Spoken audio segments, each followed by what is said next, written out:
قومی اسمبلی نے آئندہ مالی سال کے لیے 17,573 ارب روپے کے وفاقی بجٹ کی منظوری دے دی ہے۔ اراکین پارلیمنٹ کی تنخواہوں، مراعات act, sales tax fraud custom act 1969 اور سیلز اینڈ الاؤنس ایکٹ میں ترامیم منظور کر لی گئی ہیں۔ اپوزیشن کی پیش کردہ تمام ترامیم کثرت رائے سے مسترد کر دی گئی ہیں۔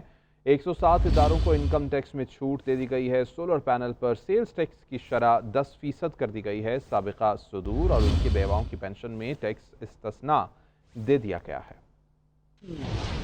قومی اسمبلی میں نئے مالی سال کا وفاقی بجٹ منظور۔ ایوان نے فائنانس بل اور انکم ٹیکس آرڈیننس کو شکوار منظور کیا۔ انکم ٹیکس، سیلز ٹیکس اور کسٹمز قوانین میں اہم ترامیم کی گئی ہیں، جبکہ 107 اداروں کو انکم ٹیکس میں استثناء دے دیا گیا ہے۔ سابق صدور اور ان کی بیواؤں کی پینشن اور دیامر بھاشا اور محمد ڈیم فنڈز کو بھی انکم ٹیکس سے استثناء دیا گیا۔ سیلز ٹیکس فراڈ سے متعلق سخت ترامیم بھی منظور کی گئی ہیں۔ جعلی انوائس، شواہد مٹانے یا جان بوجھ کر غلط معلومات فراہم کرنے پر گرفتاریاں عمل میں لائی جائیں گی۔ اگر سیلز ٹیکس میں فراڈ 5 کروڑ روپے یا اس سے زائد ہو تو ایف بی آر کے متعلقہ ممبران کی اجازت سے گرفتاری ممکن ہوگی۔ ایوان نے پیٹرولیم مصنوعات پر 2 روپے 50 پیسے فی لیٹر کاربن لیوی عائد کرنے، وزراء کی تنخواہوں کو اراکین اسمبلی کے برابر کرنے اور کسٹمز قوانین 1969 میں مجوزہ ترامیم کی بھی منظوری دی۔ بل میں اسمگلنگ کی روک تھام کے لیے کارگو ٹریکنگ، ایبلٹی سسٹم اور ڈیجیٹل انفورسمنٹ اسٹیشنز کے قیام کی اجازت دے دی گئی ہے۔ تنخواہ دار طبقے کے لیے نیا انکم ٹیکس نظام متعارف کرایا گیا ہے۔ 6 لاکھ سالانہ آمدن پر ٹیکس استثناء ہوگا۔ 6 سے 12 لاکھ سالانہ تنخواہ پر 1%، جبکہ 41 لاکھ سے زائد آمدن پر 6,16,000 فکسڈ اور 35% ٹیکس عائد ہوگا۔ سالانہ 1 کروڑ سے زائد پینشن پر 5% ٹیکس لگایا گیا ہے۔ فائنانس بل میں سولر پینلز پر سیلز ٹیکس کی شرح